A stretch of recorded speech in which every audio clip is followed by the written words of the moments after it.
Hey everybody, this is Dead Winter Dead with another Battlefield 4 video for you. Today we're taking a look at another carbine. It's the AK-5C. But first, I spawned in and I was wondering what this support guy was doing on top of the roof. Now, obviously this is a siege of Shanghai. I have to say that slowly. We are near the A flag, which is near the enemy's spawn. And I think what he was doing was he was supplying himself with C4, and as enemy armor was rolling out of their uncap along that road that skirts the building he was on, I think he was just raining C4 down on them and trying to get kills. This was the first part of the game that I joined. I joined a little bit later, or about halfway through. But anyway, that's a pretty dirty trick. But right here, I was going to go after this tank and try to defend B as my squad leader. As you can see, he's marked it to defend B. And this tanker was, at first I was caught up on this pillar. There was some kind of weird glitching going on, and I couldn't get around it. But now I'm just playing the cat and mouse game. But he sees me. His head was on a swivel, and he sees me. And this guy, I saw him at the last minute on the minimap. And I think what he was trying to do was he was trying to sneak up behind me and knife me.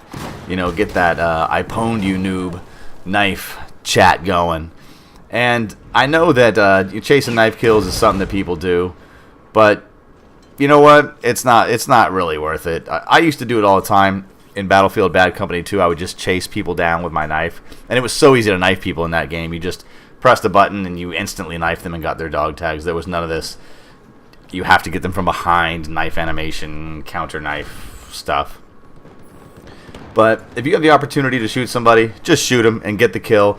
Because I can't tell you how many times I've tried to chase people down to try to get their tags, or somebody that I really wanted to get their tags, and something stupid happens, like I hit a claymore, or somebody sees me and shoots me, or a tank runs me over, because I was, running to try to get up close and personal to an enemy player.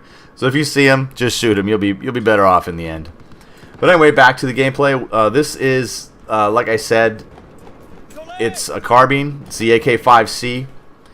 And a viewer asked, didn't really ask for a review of it, but mentioned that I should try it out. And I've tried this weapon out before, and I wasn't really impressed. The ACWR, it just seems to be a better carbine all around, but I gave it a try again and worked with it for a few days over the course, several hours over the course of a few days, and I really just kind of found it to be, kind of lackluster. Now, in a previous video, I talk about the quote unquote weapon X factor. It doesn't really matter what stats say on a paper or what some super ninja player says about a weapon. It's really about how you feel with the weapon in your hands. And I've had subscribers tell me, hey, the 5C is a great weapon, you should try it out because I use it like this and I use it like that, and I've tried it out, and it doesn't do anything for me. I really don't. I'm honestly better if I had to, if it was a toss up between the ACWR and the 5C. I would go with the ACWR. It's just that weapon feels really good in my hands. I seem to be able to control the recoil better. I get longer range kills with it. I'm just better at it. That's the bottom line. I'm just better at using it. That's not to say that the 5C is a bad weapon. It is not a bad weapon. But in my time with it, and granted, yes, I haven't put dozens and dozens and dozens of hours into this weapon, but I did put a fair amount into it so that I could kind of get a feel for it. It just didn't impress me, and I think that there may be better options out there for myself. If the 5C is your go-to weapon, then hey, more power to you. Go out there and spill blood on the battlefield with it. That's awesome. But I would pick something else. It just seems like there are better carbines out there to pick. But we'll go over the stats real quick. This is from the Simthic.com guys. Max damage is 25. Minimum damage is 15.4. Very average. The drop-off starts at 8 meters and ends at 50 meters. It has a rate of fire of 700 rounds per minute, as well as a 630 meter per second muzzle velocity. there's really not much else. It's like I said, it's pretty average. It's got 31 bullets in the magazine. Actually, excuse me, 30 bullets in the magazine and 1 in the chamber. Reload time when empty is 2.35 seconds. Reload time when you have a round left in the chamber is 1.8 seconds. Now this little bit right here, I normally don't endorse just sitting on a roof and camping, but those were targets of opportunity, and I was actually really surprised with the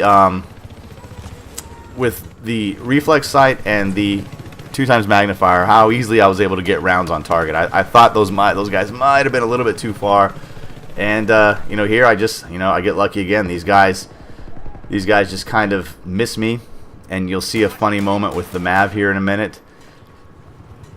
But you know, I had, like I said, I had those targets of opportunity, and I come back up to the edge again to kind of make sure that I cleared them out, make sure that they're gone. But right here, I hear the Mav, and I'm like, what the heck is going on? And we kind of stare at each other for a minute, and I think the guy flying it realized that I was looking at it, and I realized that he was looking at me, and so he kind of dove down for a Mav kill, and I was able to get the shot off at the last minute and destroy it right in front of my face. But here I go back down, you know, into the fire, because that's where I'm best, and that's where this carbine is going to perform the best. If it's down in the thick of it, it's not really something that you should be, you know, up on the roof trying to semi-snipe people with. And I don't know, my final verdict on this weapon is going to be that it's okay. It's okay if you do well with it. More power to you, absolutely use it. But I found it to be just an okay weapon. It wasn't bad, but it didn't blow my socks off. I think if I had to recommend something, if you wanted me to recommend a carbine, it would be the ACWR and not the 5C. That's just my humble opinion. Now, I haven't really had a chance to. I didn't do any side-to-side comparison between this and the ACWR. You know, I didn't play one round with one and then one round with another. I just played, you know, several hours just exclusively using the 5C, you know, to try to get a feel for it. And you know, it was fun. It was fun gameplay. I had fun. I did, you know, fairly well with it. I didn't often get outshot unless I was in a situation where I was outnumbered.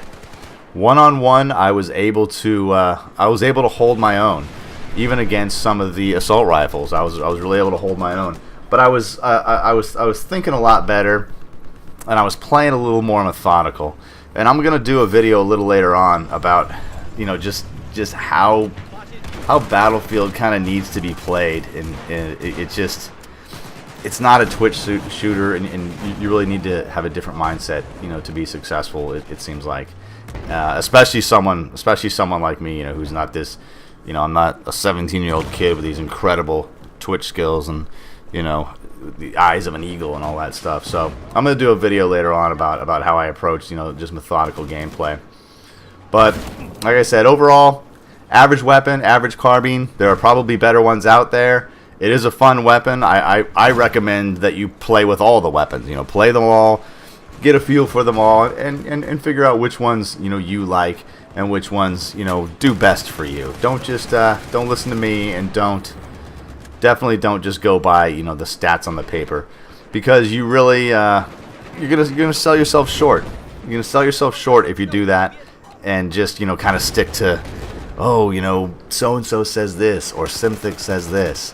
Those are just kind of guidelines, and those are, you know, kind of the clunkety clunk mechanical stats of the weapon, and you know how the weapon performs is ultimately up to you. It's actually in your hands, you know, how this weapon is going to perform. So you know, you are the X factor. You are the one that makes or break a weapon. So anyway, guys, I hope you like this this kind of quick look at the C5, and go out and try it. My name's Dead Winter Dead.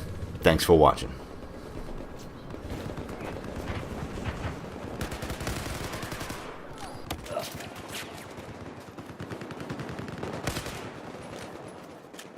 Vidoe拿去